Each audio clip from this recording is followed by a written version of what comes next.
Thank you very much for presenting, and I would like to use one more possibility. So thank you very much, organizers, Christina and Rodan Mikhailovich. Thank you very much for this very brilliant talk, for this very brilliant event. Yeah, and your last talk was also very interesting. And okay, thank you for giving me possibility to not only giving popular lecture, but also to present our result. Okay, what I tell today, this is some result from our team and some recent result, and I will today speak about somehow practical things. And my talk will be devoted to single photon detectors. This very important device detector in quantum optics in all implementation of quantum information, because actually this is device which can count few photons, 1 photons or 2 photons or 3 photons or 4 photons. And corresponding theory, well known, it was developed many years ago, maybe 50 years ago. Yeah, by Mandel, by Kelly Kleiner, and very famous scientists. But unfortunately, realistic situation does not work as we want in our theoretical models, yeah, and we should consider some disadvantages in these detectors in to understand either we can overcome them. Okay, then how to use it? Okay. First of all, I understand that our community is not only quantum optical, and let me give some short introduction to photodetection theory. And what is photodetector? Photodetector actually, so this presentation, this is a very, very simple example of photodetector. This is a lot of, for example, atoms which have bounded states and some conducting space. And here you have some voltage between two things. And here you have a light. Light intensity is I, and alpha is very important letter in quantum optics. This is so-called amplitude of this light, coherent amplitude. So this is alpha modulus square. This is just intensity of our light. When light is radiates this system, some electrons come here, and measuring this current here, we can conclude about the number n of these excited electrons. Okay, here this is just semi-classical theory, semi-classical because detector is still quantum, but light is classical. So this is for classical system. Yeah, and as a result, so there is a very famous theoretical result that statistic of this photo counting, this is not photons, because in classical electrodynamics there is no photons. Yeah, this is just Poissonian. Yes, this mean value, which is intensity. So photo counter is actually a device which converts for you intensity into numbers of photons, but in a random way. If you have here stochastic light, this means that this is not non-pure classical state. So we have some probability distribution here from rho from alpha, something like a Liouville function, yeah, we say. So in this case, we should simply make some averaging in this case, and we have very famous so-called classical photo counting equation, which connect you classical states, probability distribution rho from alpha, with photo counting distribution. In quantum domain, situation is a bit more complicated. This theory to build this is quite sophisticated theory. Nevertheless, results very famous from 64, yeah, by Kelly Kleiner. And this is actually like a Born rule, because this is trace with between density operator and projection on Fock number states here. So very famous formula and very clear formula. This formula, as I say, formula can be rewritten in such a form where n is a photon number operator. And you see that this is very similar already to classical equation. And this similarity can be done even more if we consider, if we consider very famous result by Glauber and Sudarshan, yeah, so this is when you can expand density operator by coherent states. Coherence. So this is this P from alpha is famous P function, Glauber-Sudarshan P function. And actually, coherent states are considered in many cases as an analog of classical states, in the sense that all measurements done with coherent states can be explained with no need to quantize electromagnetic field. So we need only classical electrodynamics in order to describe experiment with coherent states. In this sense, if P from alpha, this function, is non-negative, so this is just this will be just a statistical mixture of coherent states, and such states are called classical. So we do not need for such states quantum electrodynamics. For all other states, we need it, and we call it non-classical states. Non-classical states are a kind of resources in quantum optics. They also in quantum information. They also sometimes consider it as useful for creating many things. For example, entanglement can be created only with non-classical states, and linear only if you have only linear optics, you need non-classical states to create entanglement. Yeah. Okay, if you substitute it, we can rewrite this equation for the counting equation in such a form, and you see very brilliant results that this is exactly as classical equation, as classical for the counting formula. Only difference is that this probability distribution, Glauber-Sudarshan function, may be non-classical, so it may have negative values, or this is better to say it's not semi-definite, yeah? Okay, unfortunately, our work is not so easy, like I have presented you. And in realistic situation, we have even more complicated situation, because this is not this Poissonian formula, but you have here some operator, some arbitrary operator, which characterize your realistic measurement. It calls positive operator valued measure, or POVM, yeah? And if you consider this for the counting equation for this realistic situation in such a form, in this Glauber-Sudarshan P representation, you again had classical relations. So this is, but this is just mean value with this calls symbols of POMs, or phase space functions of measurement. Sometimes people say this is just mean value with POM with positive operator valued measure. So again, this is always positive, by the way. And this equation, again, looks very, very classically. Only difference is here. So all quantum, all non-classical things are sitting here in this function. And now our task is to understand what is it for realistic detector. I will start with a very simple example, which may be not so easy for experimental people, but for theoretician, when you may lost here some photons, this is losses, and you have some additional photons that counts or from background radiations. So this is very simple models, which can be modeled by beam splitter and by multimode noise. And this POM is rewritten like this.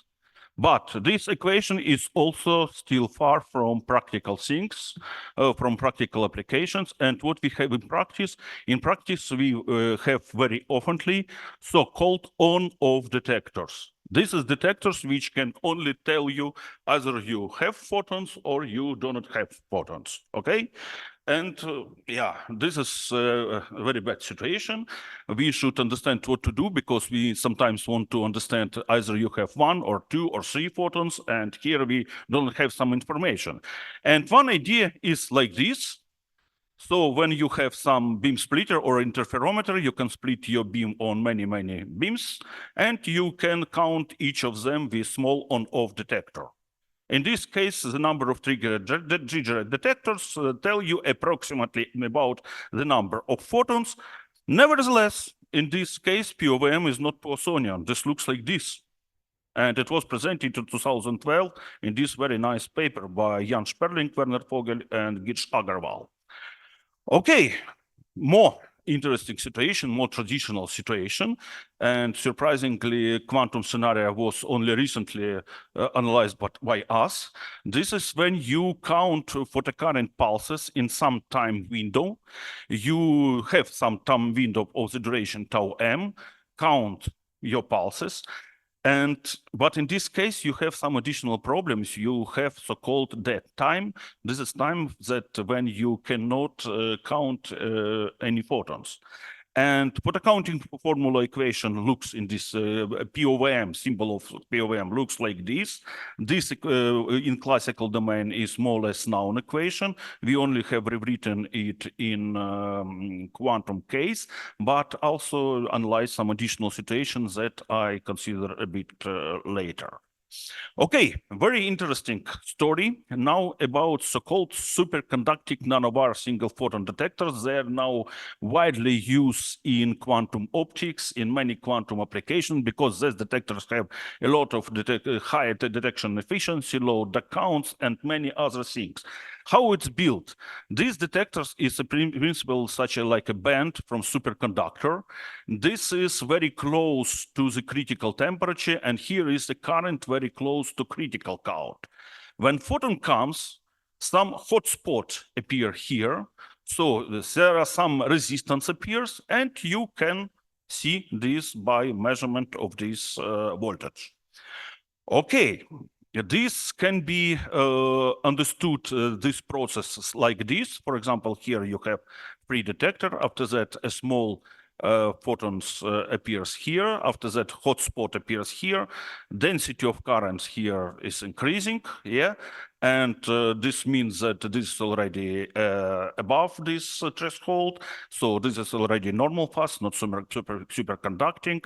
So this increasing, and this is very, so no current, or you have totally classic non-superconducting situation.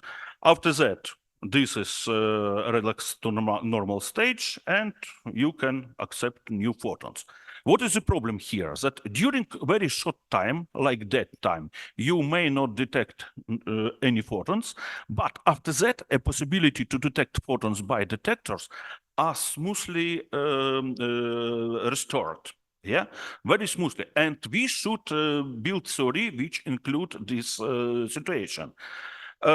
Actually, this short resistance, this is this is so-called time-dependent efficiency. It can be measured experimentally. In this paper, people have measured this experimentally. We use a little bit simplified class, such a model, analytical model. Why we use it? Because we can obtain some result with this model. And at the end, we have such a photocounting equation. This is looks not so easy. So this is POVM for this case. It includes information about this atom. So I understand that this story is a little bit difficult, but nevertheless, it's possible to work even analytically with such a POVM. And what is even more interesting situation, when you do not have some, what people experimentally do, they do not have some interruption between different time windows. And in this case, you have influence from measurement in one domain to another time domain. So this is a kind of memory effects, because photon detected here will affect you on photons detected here, but you consider that this is a totally different event. So this is totally different statistical data events. And in this case, your Born rule, your photocounting equation, better to say it, is already nonlinear. So because it depends on the product of density operator. And the same in P representation. And what is interesting that we can write in some assumptions exact equation for this. And you see, it depends. So I don't want to analyze now all this complicated equation, but only look that it depends on some factor Q.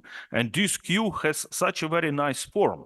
This means that here, this is what is exactly in previous time window, this is in previous and another time window, and so on. So this is like this memory effects, very well known thing. So actually this is can be considered like this nice, actually this is Markovian approximation.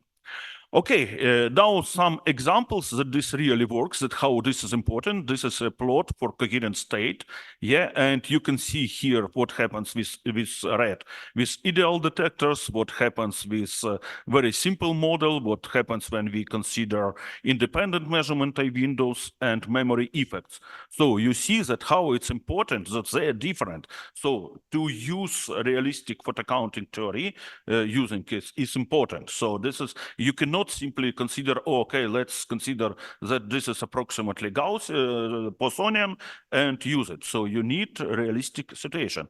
And just some examples for other states, for Fock state, for attenuated Fock states, for squeezed quantum vacuum states. This is just for people not from quantum optics. I say that these are special states which we use in quantum, frequently used, often used in quantum optics.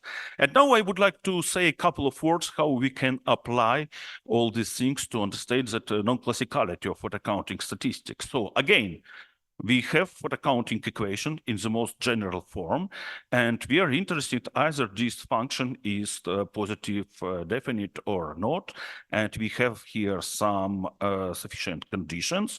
And this condition for ideal detector is known like Mandel criteria or Mandel Q parameter.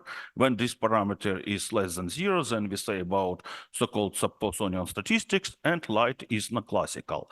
But there are two problems. This is valid only for ideal photon-number resolution, and it does not work for all non-classical statistics, because really you may have such a photo counting statistics which is for light. You have light is non-classical, but model parameter is positive. This is very often situation in quantum optics. For array detectors, similar things has been proposed in this work by Jan Sperling, again, Vernon Fogel and Girsh Agarwal. They have presented so-called binomial parameter. This works like this, but for these array detectors. And we have a little bit different story and a little bit different approach to understand what means non-classical statistics of photo counts. When we see on this equation, okay, it includes all known function, but let's see on this now mathematically as an integral equation for P from alpha. So you have experimentally obtained this statistic. You now from theory or independently measured this P over M. And the question is now to find P from alpha. And solution to this equation, when this measurement is not informationally complete, is not alone. Yeah, so it's not unique. So you have many solutions for this equation. So this not only Glauber-Sudarshan P function. What does it mean? This means exactly what I say, that state can be non-classical itself, but statistic can be classical.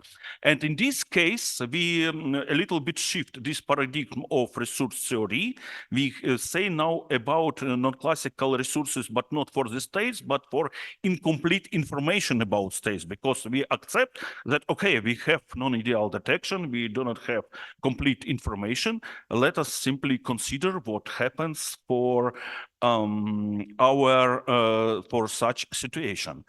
And okay, in this case, we have results. So this is somehow related to many things like entanglement weakness, like Bell inequalities, by the way. We have simply, so very mathematical generalization of what I was talking yesterday on my popular talk. We have such a theorem that existence of such solution, which is not negative, means that it is necessary and sufficient that for any lambda n, there exist such inequalities is true. And in this inequality, lambda n is just an arbitrary thing. And in this case, you have right-hand side. This is classical quantum data that you can obtain from your quantum statistic by direct measurement. And this is classical data. You can also obtain this with classical statistics. And we have directly applied this criteria. So my PhD student, Vadim Kovtanyuk, he is now author on this paper. This is now in archive, and I believe almost accepted already in FISREF. and formulated such a criteria. So we formulated what is how to optimize this set of lambda, because we cannot look for all existing functions lambda. So we formulate, like it is done in Bell inequalities, tight inequalities for non-classicality of photon counting statistics. So the set lambda produce tight inequality if first, for any lambda which is not from this optimized set, the corresponding inequality can be derived from this optimal set, and no tight inequality can be derived from other tight inequalities. Actually, this is a story about convex geometry. We can apply convex geometry here, yeah, and in very easy way of array detector, when we have, for example, n equal just 2, you will have, for example, your space of your probabilities only P1 and P2. You can ask me why not P0, but P0 depends on P1 and P2 due to normalization condition. In this case, this is just a plane, and your POVM is just a line. Lambda is just a vector which is normal to this line, and all classical states are here. This is a convex hull. So here, and there are some interesting things on these grand points. I'm finished. Oh, okay, I'm already done. Yeah. It's even less. And in this case, you have such a criteria for non-classicality of these statistics obtained with such device. The same story, but a little bit more complicated, can be for n equals 3 and for any other device actually done. So in this case, we have two inequalities. You can combine this inequality, this nonlinear inequalities, but we can combine this linear inequalities into nonlinear inequalities. And just a very... And then this convex set is three-dimensional object. Yeah. This is and this is very interesting results by Vadim Kovtoniuk, that it was even mathematical some advantage that we obtained solve mathematical problems to find convex set for a line in n-dimensional space. Curve. Yeah, curved line. Yeah, curve. And this is a very interesting example for so-called phase pair squeezed coherent states. So again, for people in not quantum optic, I just say that it is not expected that this state shows non-classicality of photon counting statistics. Here is non-classicality for other measurements, which calls phase sensitive. However, we have shown that this is not true, and our inequalities are violated even in this case. So this is a very famous example, and this is a little bit surprising that we have found non-classicality of photon counting statistic for this case. Okay, this is my end of the story. Photon counting theory with that relaxation time and after pulses, non-classicality criteria for photon number resolution, some our recent paper on this topic, and thank you very much. This is our group in Kyiv who is dealing with quantum optics. So Thank you very much. Very nice talk. So now a quick question. You discuss which states are more classical, less classical, and which is most quantum, least classical. Oh, very good question. So concerning the numbers you were Yeah, you studying. see, in principle, you may consider this when you want to have a non-classicality measure. Yeah. In principle, we say not about states, we have about what in Bell inequalities people calls behavior. Because so this probability distribution, so just a piece of information about quantum states. But in this case, you can also say about what is more non-classical, what is less non-classical, because you can consider distance from this state in this probability space up to this convex hull. Okay. Yeah. For the same, by the way, this is I forget there exists such non-classicality measure, but for quantum states when you have informationally complete things. And which is, can you identify the state which is most distant from this convex hull? Maybe yes. Okay, Maybe it's okay, possible okay, to do. okay. We didn't ask. So Maybe for you can pose such a question. for So I was studying some time ago states with negative Wigner function. The more negative, if you integrate over the negativity domain, the more quantum in a sense, and was asking such a question, which is the most quantum in some sense. yeah, it's possible to do it. It's possible to consider also such situation because negativity of Wigner function. This is just another resource. Yeah. So here we have resource negativity of Glauber-Sudarshan function, but another resource negativity of Wigner function. Thank you very much. Are there further questions? Yes, Grzegorz. So thanks for a very clear talk, and I'm happy to actually understand something from your field, which is quite distant from mine because I don't deal that much with experiments. But since exactly at this this point raises my question, and I'd like to ask you for help with my intuition, because you discussed POVMs. And you say that these POVMs, they are done in a laboratory, right? But then from the strictly mathematical perspective, as far as I understand, it is only projective measurements that are being done, right? No. It's if you have projective operator measurement, yeah. In photo counting, projective measurement, this is this very easy situation that I was demonstrating. And this is just this situation, projective measurement. Everything else is far from to be projective. Yeah, so this is not projective. This is something like a statistical mixture of this projector. So it's a generalized measurement. Yeah, this is generalized measurement. Yeah, this is a generalized measurement. Unfortunately, in realistic situation, even this situation, it's already not a projector. This is already not a projection situation. Yeah, so this is really generalized situation. And this is actually what we, in principle, we claim that considering optical implementation of quantum computers, of cryptography, quantum cryptography, we have to consider all these realistic aspects of measurement. Okay. Are there further questions? Yes, please. This is very famous technique. Can you speak closer? Switch it on. Yes, switch it on.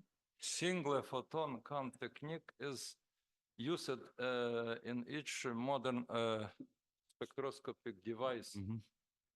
And my question,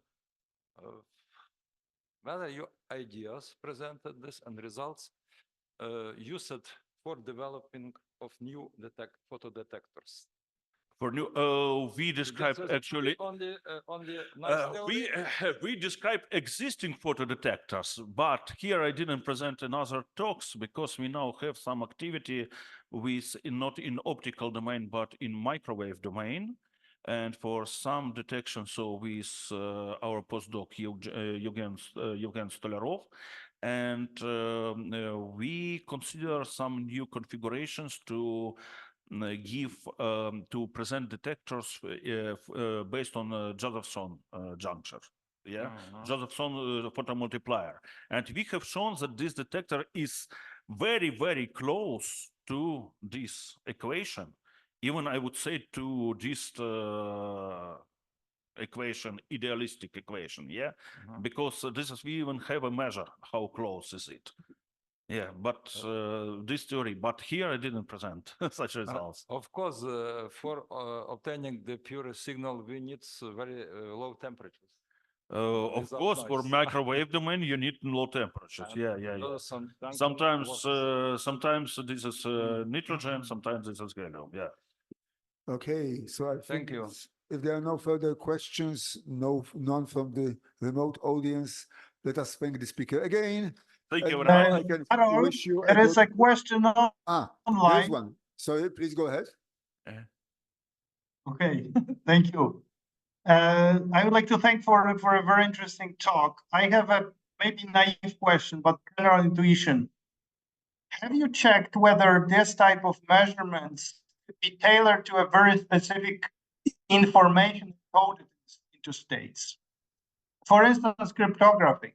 We know that in classical cryptography, there is this metaphor of elliptic curves. So you have some linear functions, okay, when you encode the information, it's, hard to decode, and you have to have a trick, okay, that are cryptography useful.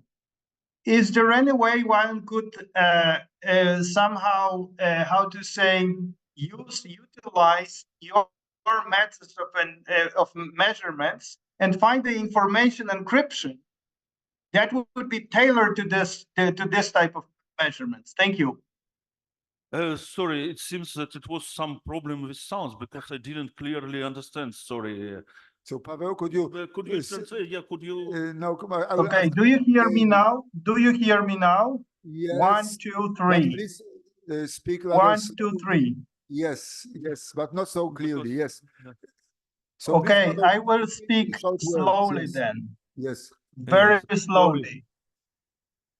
The question is, have you checked whether there is any information form that could be encoded into quantum state of light and useful to be decoded by your type of measurement, say with application to quantum cryptography?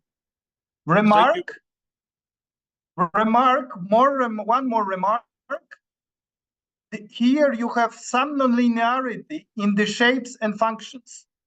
And we know that in classical cryptography, for instance, there is elliptic functions method when nonlinear functions are useful for cryptographic applications. Thank you. That was my question. Yes, thank you very much. Now I understand. Yeah, sorry that it was just technical. We didn't consider, to be honest, application of this to cryptographical problem, but what we consider this paradigm of resources now doing with consideration of this resource theory, but resource theory for measurements when you have just restricted information about quantum states to quantum metrological problems. And it Right. seems that in this, but you see in this case, any, in my understanding, at least at the moment, what I understand, that any the differences for ideal situation from ideal projection on Fock states are so do not give you useful things. So I don't believe that this will work also in quantum cryptography. So even in quantum, so in my understanding, this is very intuitive, but in quantum cryptography, you should use detectors so close as possible to this ideal situation, idealistic situation, maybe. But Okay. this is at the moment my understanding. Maybe this will be changed. Thank you For the very much. speaker, thanks, Pavel, Thank for you. a question. And now we have Yes, thank you. we can have a break and enjoy our coffee break, but we meet here exactly at 6 o'clock, yes? So see you soon, and now enjoy your coffee. So thank you, thank you, thank you.